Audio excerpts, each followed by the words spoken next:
Lebo Pán dáva múdrosť, z jeho úst vychádza poznanie a rozum. Príslovia 2.6. Nebeský Oče, ja ti ďakujem, že si zdrojom všetkej múdrosti, poznania a rozumu. Dnes ťa prosím, aby tvoja božská múdrosť viedla moje myšlienky, rozhodnutia aj činy.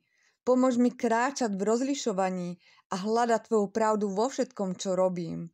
Naplň moje srdce jasnosťou a moju myseľ pochopením, aby som mohla nasledovať tvoju vôľu. V Ježišovom mene. Amen.